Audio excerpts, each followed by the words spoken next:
Hey, look at what I got here. 2025 Rebel. Just wanted to do a quick little comparison. What's what and the differences that I've noticed. I've only driven it for a day. Seems like a good truck. Gives me a first-hand experience to compare it. I know I've been complaining about the limited fit and finish and all this. So I'll talk about this truck and get to talk and compare the Laramie. So this would be a Laramie. I know it's Rebel, but that's the trim pack that they go with. So you can definitely feel the fake leather. Who's to say my leather is all that real and limited, but it's definitely nicer, more pliable. So my insert here is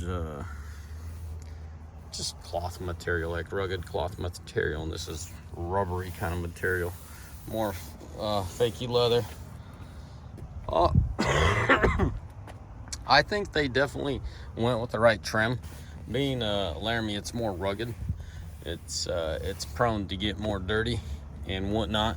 So I could see this thing lasting better than the limited. But hey, I wish they gave you a better option as far as going higher end leather and whatnot. But hey, there you have it. Crew cab, good old, nothing special here. I want to talk about the ride quality and whatnot. So yeah, one of the things I noticed, or one thing I was looking to notice, but I couldn't really tell you. I mean, I don't really feel a difference between my mega cab and this, and there has to be a difference on turning radius because this is even shorter than my mega cab. But for some reason, can't tell you one way or another. Ride quality, it's definitely. You could feel a difference as far as stocks go. You could definitely feel a difference. Right now, it's going to be hard to compare mine, because mine has 5100 Bilsteins. These are 4600s. Either way, solid stuff. Under the hood, looks identical. Can't tell you one way or another, because they are absolutely identical under the hood.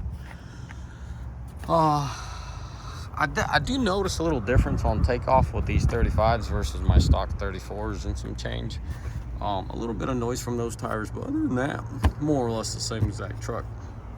And Rebel's one of those things, that's kind of where I lean to modify my personal mega cabs, or my personal trucks, a little bit off-road tires and a little bit of this and that. And it's all geared towards off-road, right, to handle the off-road a little better. So this was always one of my points of interest, but you can only have it in a 2500 as far as my knowledge goes. So that's definitely a no-no for me. Because sometimes I make my truck work and work hard. Those coils are just not going to do the trick for me. I get it. I get what they're trying to do with this kind of rock slider thing. But I can't imagine it being too much of a rock slider, if you see what I'm talking about. So it's definitely very impractical. It's better than nothing. Absolutely true. If I were to have my steps, I'd love to have me my TRX ones. So yeah, just not my cup of tea what they got going on here. Either the power deployable ones, let's be honest, are you gonna drive this thing every day off-road? No. But definitely that. Now on the rear, I said about the front, on the rear you could definitely feel a softer, less bucking. The biggest thing, there's less bucking on the rear end when going over speed bumps and stuff like that. So this 2500 is it definitely has its benefits and whatnot. So it's not just all to waste. I mean, there's a good reason why they only go 2500s. Your articulation's probably gonna be better, in all honesty. That's what I'm thinking. I might be wrong.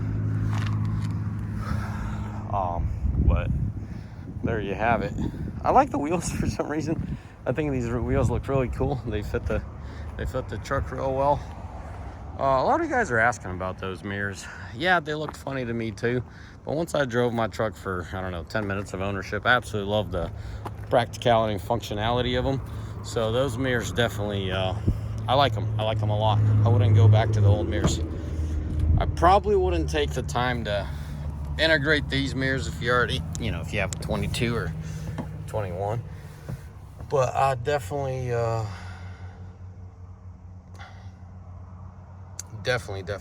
like those mirrors.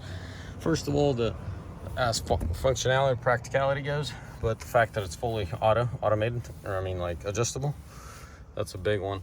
Now, let's talk about the funny one. I always said 14-inch 14-inch screen was kind of wasted. It's cool, yeah, it's upgraded, yeah. It's definitely better. I definitely like the 14. I like how it's compact, and I like the 14 significantly more. I do prefer these buttons, but I definitely understand why they went with the way they did on mine. You know, most of these are in the screen. Yeah, if it's gonna fail, it's gonna fail, and it's gonna fail bad. So I definitely understand why they went with the 14-inch. I'd still prefer my upper glow box than that display that's useless and pointless. As far as the vehicle goes itself, there's something definitely to be had with the Rebel.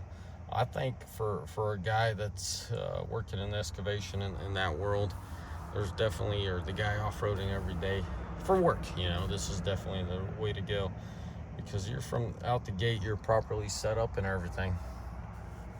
And with that being the case, you know, you don't have to modify nothing. I mean, this thing's good to go. You guys saw the center,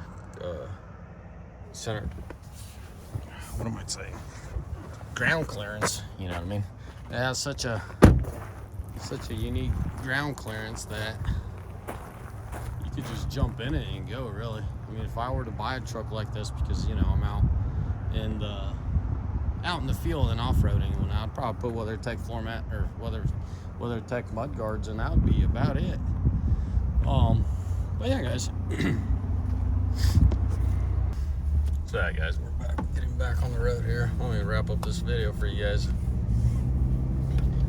Another thing I was always wondering, as far as the steering wheel goes, this is the Laramie, like I said earlier in this video. This is pretty much the Laramie trim pack. My biggest gripe, honestly, is the feel of this. When you got a short sleeve, your elbow's running up against it, and then like this, I don't know, man, it just really rubs me the wrong way. Like, look at it, it just looks so horrible. It's a preference thing, and guess what? End of the day, I'm the one paying money for it, so I get to pick and choose. One thing I feel like they missed the spot was not giving you the mirror. Yeah, I know it's a limited thing, but that mirror's really nice. I like it when it's when it's in the video mode. Mine always stays in video, because I got a mega cabin when I'm traveling. My kids kind of stuck the backside with blankets and all this stuff, so I kind of get used to just running the video. And just generally speaking, you get used to it one way. That's just how you run it. Now, I wanted to, let's finish up the trim thing. Limited really has this cool quilt-looking diamond stitched there in the center in the armrest.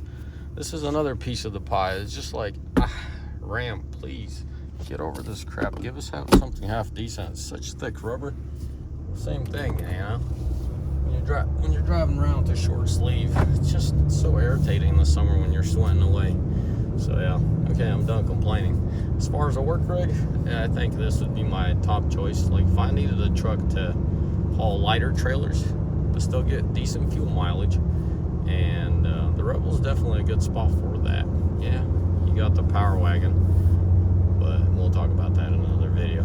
As far as this truck goes, I think for a factory setup, they definitely did it right, and I would definitely be looking into one of them if I didn't have to tow heavy like I do sometimes, because that rear coil, it's phenomenal. It doesn't buck when you're going over bigger obstacles or speed bumps, but it can't handle weight to save its life. So anyways, as always, may the good Lord bless you.